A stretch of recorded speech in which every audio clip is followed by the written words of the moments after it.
All right, let's jump right into this. Today's intelligence briefing is all about the July 1st, 2026 executive meeting of China's State Council.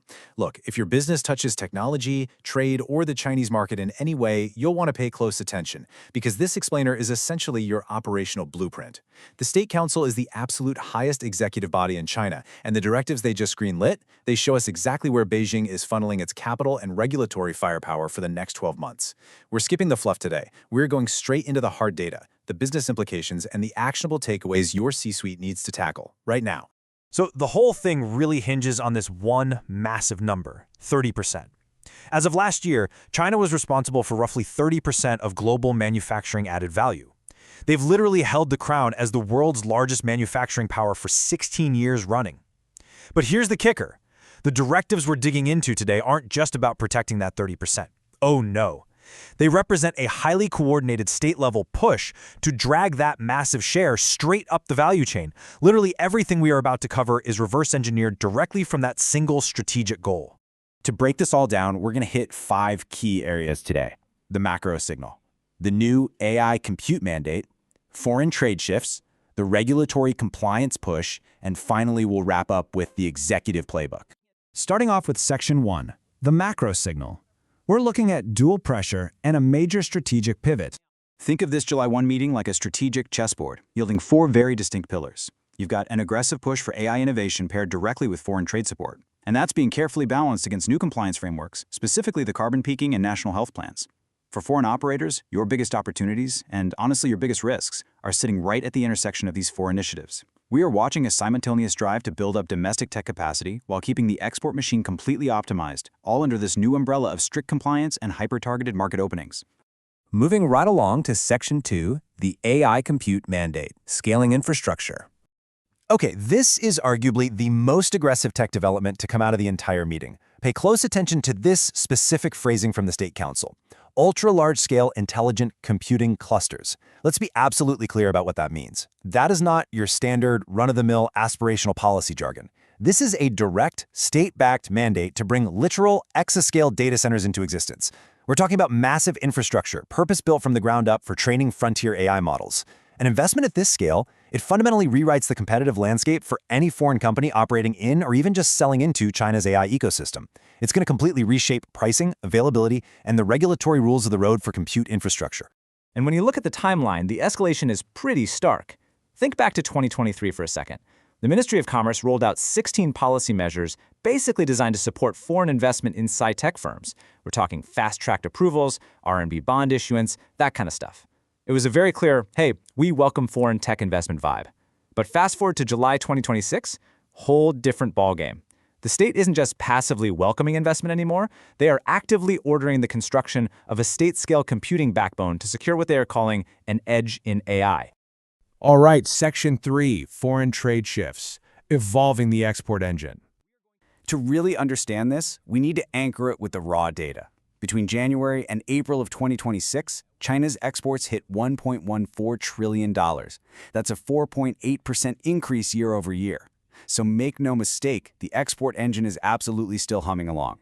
But if you look beneath that massive headline figure, you'll see the actual structure of what is being exported is going through a total transformation.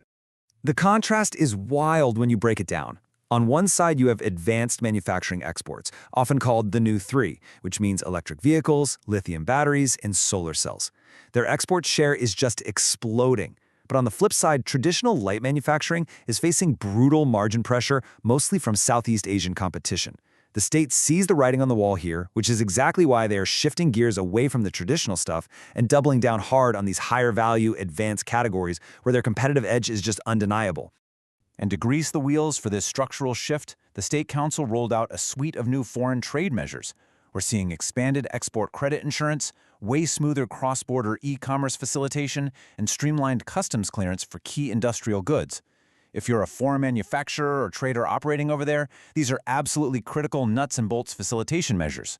Why? Because they directly slash your working capital requirements and speed up your supply chain turnaround. It is all about removing friction for the high-value goods that Beijing wants to prioritize. Which brings us to Section 4, the regulatory compliance push. We're talking carbon and health mandates. Alongside tech and trade, they approved 2 major 5-year plans that carry a ton of operational weight. First up is the 2030 Carbon Peaking Plan. This introduces strict, binding emissions reduction targets across major industrial sectors. Just look at the data from the EU Chamber of Commerce's 2026 survey. A massive 64% of European companies operating in China are now reporting increased pressure to juggle both Chinese and EU emission standards at the same time. This whole push aligns perfectly with China's fiscal policy right now, which is throwing massive budget resources at industrial transformation. Bottom line, if you manufacture in China, tighter compliance is an absolute certainty. But hey, it's not all bad news. This also opens up massive, lucrative new markets in green technology, industrial energy efficiency, and carbon accounting. The second big one is the National Health 5-Year Plan. And this is a great example of how compliance isn't always just a roadblock, it can actually signal a green light for market entry. This plan guarantees continued policy support for the healthcare and pharma sectors. It actually builds on a huge move from earlier this year, when they stripped away foreign ownership caps on cell and gene therapy in pilot free trade zones. For foreign capital looking at the specialized medical space, the door is actually opening a lot wider right now. Okay, final section. Section 5, the Executive Playbook, Actionable Intelligence. We've talked macro policy. Now let's talk strategy. Here is your immediate 4-point action checklist based on these directives. Number 1, map out your AI compute exposure today. If your operations rely on cloud computing or AI model training in China, you need to review your data architecture right now before these new state clusters come online and the new rules lock in. Number 2, get on the phone with your bank about trade finance. You need to know if the expanded Sinus or export credit coverage applies to your specific goods so you can lower those working capital costs. Number 3, audit your carbon compliance. If you're in an energy-intensive sector, start a gap analysis immediately against those expected 2030 sector-specific thresholds. And number 4, obsessively track the Q3 2026 implementation notices. State council pledges usually translate into ministerial-level notices within about 30 to 90 days. Keep your eyes glued to the Ministry of Commerce and the NDRC for the actual localized rules. Which leaves us with this final thought.